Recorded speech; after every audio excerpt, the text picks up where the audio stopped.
Bienvenidos sean cada uno de ustedes a este Congreso de Filosofía Política, Análisis y Cotejo de nuestra realidad con el pasado arrastrado. El motivo que nos reúne en esta mañana responde a la cuestión sobre el problema de la vida política respecto a la actuación de cada actor social, quienes forman parte de la columna que carga sobre sí el peso de las sociedades, quienes a pesar de lo valioso y gran peso que traen encima, se liberan de sus responsabilidades, hacen lo posible de sacudirse con la finalidad de no responder al mandato que han recibido, dejando hogares y familias en la miseria, dividiendo el alma de un pueblo. Esta corrupción que ha sucumbido todos los balcones de nuestra sociedad, que ha afectado a nuestra patria en las últimas 3 décadas, que se ha dejado mostrar. Para reflexionar sobre la naturaleza de las manos sucias en la política y todo lo que importante tenga, hemos concurrido al estudio de uno de los artículos titulado La política y las manos sucias de Tony Quaddy, nombre conocido del filósofo político llamado Seni Anthony John Quaddy. Antes de conocer el pensamiento de un autor, quisiéramos reflexionar sobre su vida y circunstancias. Quaddy es catedrático de Gibson de Filosofía, director del Centro de Filosofía y Cuestiones Políticas en la Universidad de Melbourne. Ha publicado muchos trabajos sobre epistemología, ética y filosofía política, y tiene un interés particular por las cuestiones relacionadas con la violencia. Este autor tuvo una gran influencia en el establecimiento de una nueva rama de investigación dentro del campo de la epistemología. Quaddy es un comentarista habitual de los medios australianos sobre aspectos filosóficos de los asuntos públicos. Para analizar con mayor profundidad sus escritos, considerando que habla de una realidad que poco o nada se parece a la nuestra, recurrimos a la ayuda de los grandes hombres de nuestra sociedad, a quienes a continuación presentaremos. Al bachiller en filosofía política, terminado sus estudios en la Universidad de Harvard, que a sus cortos años de edad, sus libros ya son un bestseller de la filosofía del siglo XXI. Le recibimos un fuertes aplausos a Leiter Martínez de la Piedra. Muchas gracias, Cristian, por esta invitación. Espero que la ponencia esté a la altura del público. ¿Y quién les habla? Licenciado en Filosofía y analista político Christian Michael, educado en la Universidad de Hanyang, localizada en Seúl, Corea del Sur, quien ha podido realizar algunas investigaciones que han sido objeto de ampliaciones en tesis doctorales. ¿Por qué han tenido que pasar muchos años para que se muestre la corrupción tal como es, en su explosión en la captura de jueces y fiscales, así como en el encarcelamiento de los últimos presidentes de nuestra patria? ¿Hemos estado ciegos o ha existido una despreocupación de la vida política de la parte de la sociedad? ¿O es el sistema o paradigma donde vivimos? ¿Cómo es que hemos soportado tanto tiempo? ¿Y cuándo aceptamos el tema de las manos sucias? A estas cuestiones responderá el bachiller Leiter. Muy bien, Cristian, muchas gracias por tu pregunta. Creo que es muy importante y fundamental para entender el problema de las manos sucias en nuestra sociedad, sobre todo hoy que se habla mucho de corrupción. Eh, Mira, Cody, en su artículo que hemos tenido la oportunidad de leer, menciona que hay ámbitos de la vida que plantean en realidad conflictos más frecuentes entre valores morales y no morales, pero que su delimitación o elección está en la capacidad en realidad del ser humano de adoptar una resolución respecto de otra, y que frecuentemente se da una lucha de justificación por una parte y superación de una decisión sobre otra. Es decir, que debido a un problema de secuencialismo, por una sucesión de causas, es que se aceptan este tipo de manos sucias, ¿no? Por ejemplo, sucede muy comúnmente en tres aspectos. Voy a considerar tres aspectos para responder a tu pregunta. En los compromisos, en un ambiente de aislamiento moral y en una situación de desenredo judicial. A lo primero, a los compromisos. Se entiende compromisos como una especie de negociación o un acuerdo en la que varios agentes se reúnen en vista de un bien común y que cada uno de los agentes se ve forzado o delimitado a abandonar sus valores por un tiempo para conseguir otros. En este sentido, si se procede a hacer algo inmoral, pues si es por un bien público, se considera loable. Por otra parte, en el aislamiento moral, ya que es un problema que plantean las exigencias de virtud en un mundo o contexto o realidad, ¿no? Denominado por malhechores, delincuentes, mejor dicho, Si uno vive en un ambiente hostil y hay que entender que la moral es producto de la cultura, y sobre todo Walser menciona, si una persona no tiene este acercamiento con otras personas que le enseñan realmente cuáles son los valores para su vida, el niño nunca va a tener la oportunidad de moverse de una manera moral, sino que va a caminar, como dice Maquiavelo, en una suerte de supervivencia, va a tratar de buscar algo para vivir. Se justifica cuando los niños, los padres los abandonan y para poder sobrevivir roban, en ese sentido. Y por último, está el desenredo o el interés de salir de una dificultad en la que uno se ve metido. Por ejemplo, ¿no? Cuando un mandatario en una situación de guerra obliga a ir al frente a su ejército, pero posteriormente descubre que las causas que lo han originado son inmorales. Bueno, y se siente culpable de por medio, por haberla iniciado, presenta la retirada inmediata o la retirada gradual para evitar muchas muertes.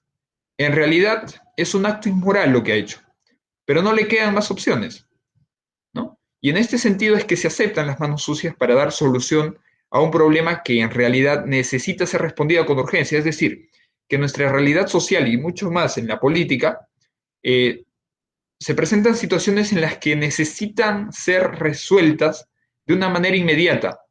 Y hay que entender que en la política también, debido a las situaciones, es que no se tiene un límite despejado y decir, bueno, esto sirvió para algo, sino que es indispensable que se recurra a estos actos para responder a ciertos problemas. De ahí que eh, posteriormente, ¿no? Maquiavelo insistirá que en ocasiones la necesidad política exige racionalmente el abandono de las razones morales para en realidad conseguir un bien, y sobre todo un bien público. De lo escuchado, me lleva a pensar en Maquiavelo, en su afirmación de las manos sucias como necesarias o no, que eso está en debate, interpretación. Para salir de estas dudas, que esparcen muchos profesores y escritos filosóficos, también quisiera preguntarle sobre los postulados de este autor, para así reivindicar la moral de la política. ¿Se puede hablar de moral dentro de la política o nada tiene que ver allí?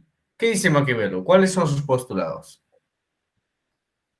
Sí, muy bien, Cristian, gracias por la pregunta. Sí, en realidad Maquiavelo, distinto de los postulados idealistas que ofrecen un camino de cómo debe comportarse un político, en realidad Maquiavelo es más realista. Él dice cómo se comporta en la vida política un político. Y de ahí que incita a cómo debe adecuarse, ¿no? La estructura judicial para proceder y lo que debe hacer en estos temas, tanto para ambos fines, ¿no? Por ejemplo, los fines que son para un bien mayor, que suceden por medios inmorales, y los que también se dan por medios morales. Es decir, para Maquiavelo es claro que la necesidad de manos sucias forma parte de la condición humana, aunque piensa que hay en realidad poderosas razones que pueden y deben invalidar las razones morales, pero incorporando estas poderosas razones a la moralidad por un bien mayor, ¿no? Que se determinan como un utilitarismo moral. Es decir, la vida no solo se agota en un único rol. Es tal que para un utilitarista, como menciona Cody, cuando trasciende su ámbito determinado, debe ser y será siempre por una condición moral mucho mayor. En este sentido, Maquiavelo no se condice con Hobbes, ¿no? Porque Hobbes expresa en el Leviatán que el gobernante no puede estar sujeto a las leyes morales que hace cumplir, pero sucede que si no cumple los fines por los que ha sido elegido, puede ser reemplazado, ¿no? En este sentido, Maquiavelo es claro, hace la diferencia entre la moralidad y la política, porque hay cuestiones donde la moral no puede intervenir y otras que en realidad la moral es determinante. Pero aquí con Hobbes se abre un nuevo tema, que es la imparcialidad, que bueno, es un tema a hablar más adelante. Y esto también nos lleva a otra pregunta que tenemos preparada para nuestro ponente, Cristian. Cristian, de lo escuchado, ¿por qué es que este problema de las manos sucias es especialmente común en la vida política? Y, además, ¿podemos realmente separar los medios de los fines? O más bien, ¿los medios siempre colorean el final? Yo considero que es el rol quien influye mucho en la vida política, sea más común el tema de las manos sucias, puesto que se hace más visible que cualquier otra actividad privada. Es la vida pública, un vivir para los otros, un existir para dar cuenta a los demás.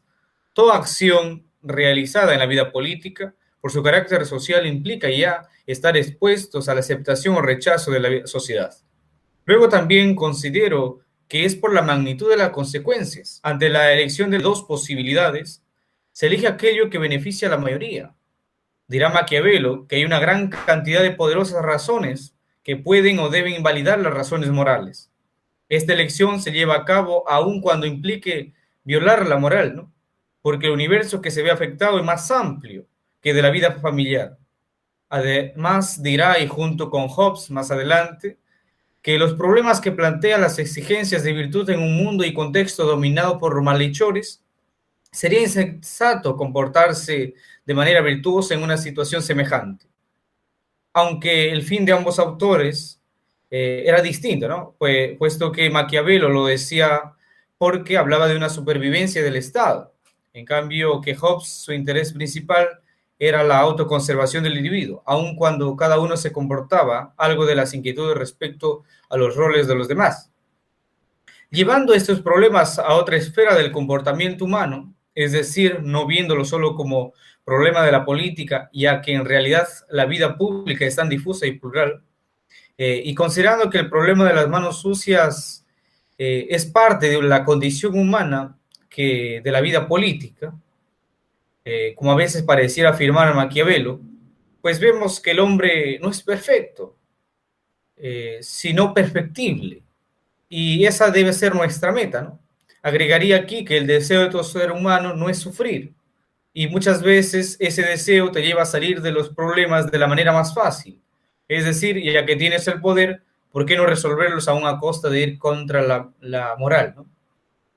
Luego, pareciera imposible separar los medios de los fines, porque si afirmáramos que el ser humano debe encaminarse a la perfección cada vez en aumento, pues no se llamaría progreso cuando se quiere conseguir un fin con medios no tan morales. Pero en una sociedad donde el sistema judicial no acata el binomio corruptor y el corrompido, se toma preferencia por el justo medio y donde ya no importan los medios sino los fines. El Estado tiene una función en la sociedad que influye tanto que si un buen gobierno puede mejorar la vida de los ciudadanos. Por eso surge la pregunta, ¿en la política es determinante la imparcialidad? ¿Por qué sí y por qué no? ¿Debería ser aceptada en la moral? ¿Qué nos responde a estos planteamientos? Sí, muy bien, muchas gracias por tu pregunta, Cristian. Reflexionando en el artículo de Cody, ¿no? Tal como Walser postulaba, que el problema de las manos sucias es especial a la política, aunque no solo se trata de un dilema político donde en realidad resulta difícil no mancharse las manos en política y en ocasiones es correcto hacerlo. Y además que en el ámbito donde Nagel da importancia al dominio de la imparcialidad de la moral, puesto que es propia de la política, cuando se otorga, por ejemplo, al Estado la facultad de ejercer violencia frente a sus ciudadanos, ¿no? En una situación de riesgo. A esto me lleva a pensar porque en la vida pública, sobre todo, en la política, la imparcialidad tiene mayor peso que en la vida privada, porque los agentes políticos son representantes de la población, distinto de la vida privada, donde la idea de moralidad se refiere muchas veces al ámbito familiar o se restringe al ámbito familiar. Así, y solo así se consideraría que es determinante la imparcialidad tanto para ejercer la justicia y el cumplimiento de los valores morales, como también para mantener el orden público, ¿no? Para mantener un orden establecido en la sociedad. Pero cabe la posibilidad de que en algunas situaciones, aunque no lo sea, eh, y en este sentido, en sentido negativo, llevado, por ejemplo, un político a refugiarse en la imparcialidad, es decir, optando por decisiones que conllevan a poner en peligro la dignidad de las personas y la sociedad, en ese sentido no es tan determinante, porque las personas deben hacerse responsables de sus actos y ahí es donde la justicia tiene la capacidad de juzgarlos.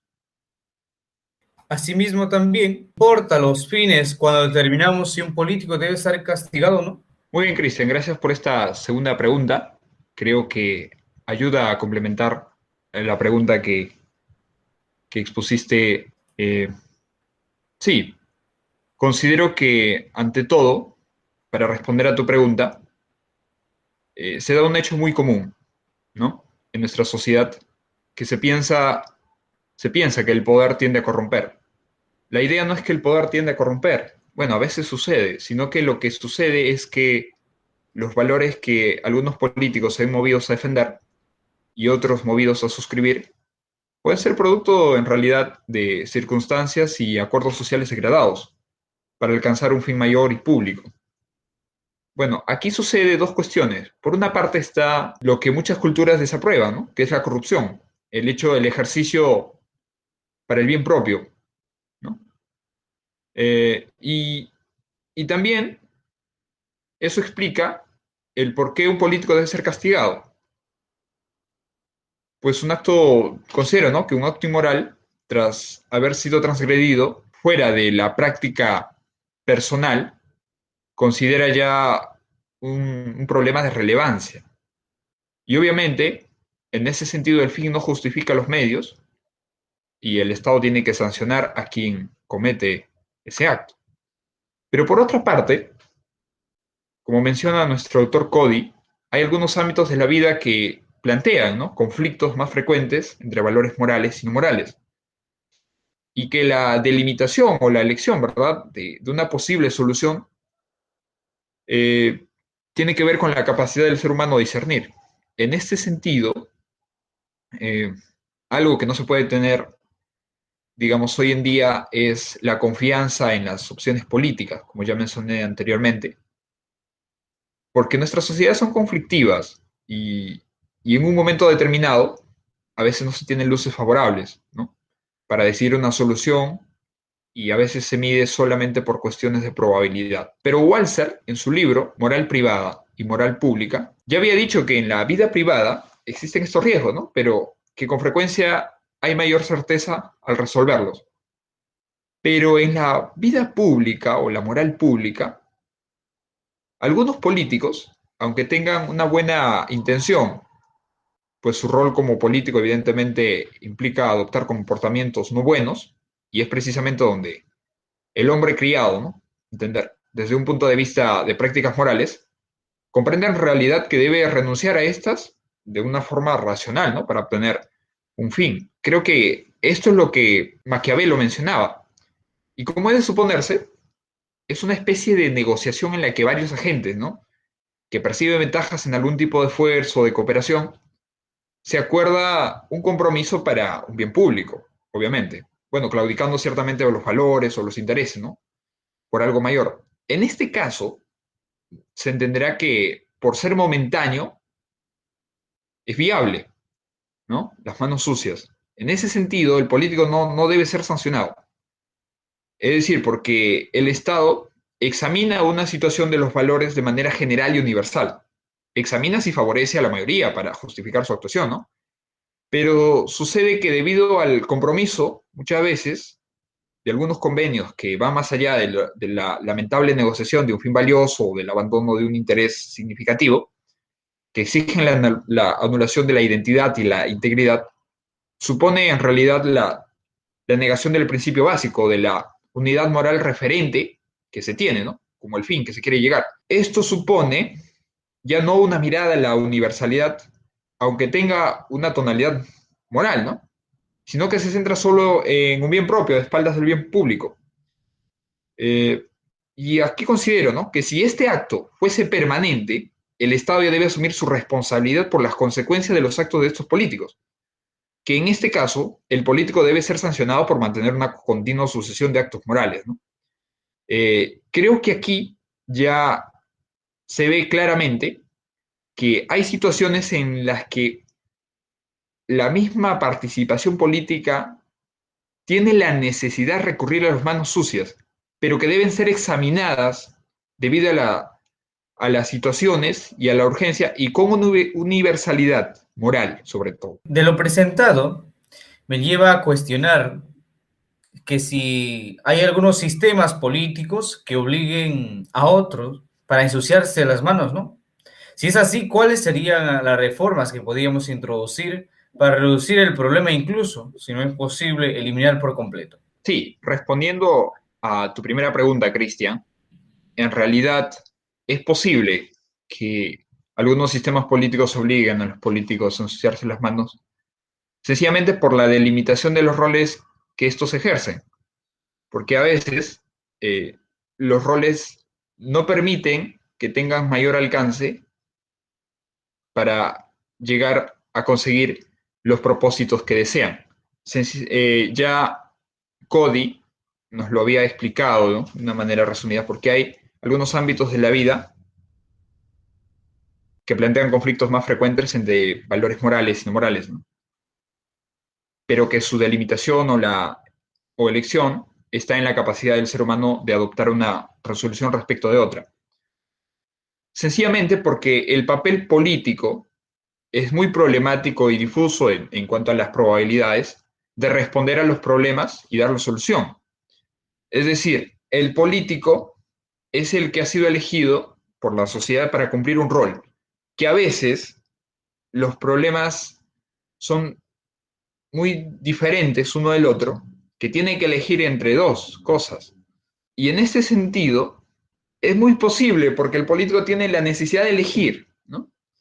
Y si tiene la necesidad de elegir, también tiene la necesidad muchas veces de ensuciarse las manos. Pero, ¿cuáles serían algunas reformas que podríamos introducir para reducir este problema, aunque no eliminarlo por completo? Me lleva a pensar en el control de actividades por parte del Estado. No para anticipar los hechos, porque son inesperados, sino para responder de la manera más ecuánime y adecuada posible, ¿no? Eso por una parte. Y por otra, es que los representantes políticos den cuenta de las situaciones y de los conflictos por los que se han visto inmersos y han respondido de dicha manera. En ese sentido, creo que la población, al ser consciente, no lo va a juzgar a todos como que sean corruptos, sino se entiende el por qué ha llevado a esta actuación o a esta acción tal motivo. Quisiera concluir este diálogo preguntándote a ti, Cristian, ¿qué responsabilidad tienen los ciudadanos por las manos sucias de los políticos? Te escuchamos. La consideración de la participación y el rol que cumplimos como ciudadanos lleva consigo la preocupación de velar por los intereses de todos. Ahora bien, pero las organizaciones, ¿para qué están, no? Si ellos no se preocupan para hacer las acciones que nos llevan a conseguir el bien común.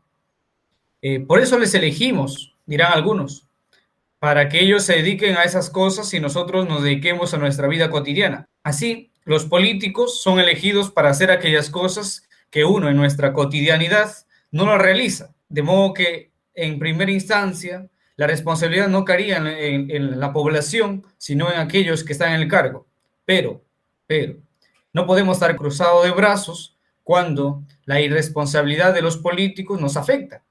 De ahí que la responsabilidad del ciudadano se considera que cuando el acto del actor político interfiere en nuestra cotidianidad, y la mejor forma de intervenir es antes de que se empeore o cuando ya está el acto ocurrido, pues hacer las acciones que se están haciendo en el siglo XXI, por ejemplo, pues el representado tiene el deber de cumplir el mandato de aquellos que lo otorgan. Los ciudadanos con sus organizados socialmente pueden sacarle del poder. Ya no estamos en la Edad Media o en el tiempo donde tú eres esclavo. Estamos en un tiempo de la libertad, de modo que como ciudadanos tenemos que estar ese compromiso, reclamar los derechos. Muy bien, Cristian, muchas gracias. Has dicho algo muy importante, que los actores públicos siempre tienen que cumplir un rol a la que han sido asignados, ¿verdad? Ahora yo me pregunto, y también te hago la pregunta, eh, ¿a qué conclusión te mueve este tema después de haber leído a Cody? Ha estado muy interesante esta ponencia. Podría afirmar que la conclusión a la que me he llevado se expresa de la siguiente manera.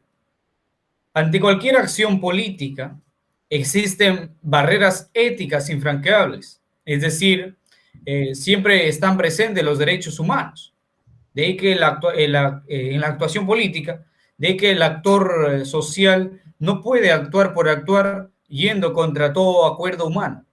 Pero si llegase a suceder, si su acción interferiese en los derechos fundamentales, básicos de toda persona, lo que tiene que hacerse es aplicar los correctivos necesarios.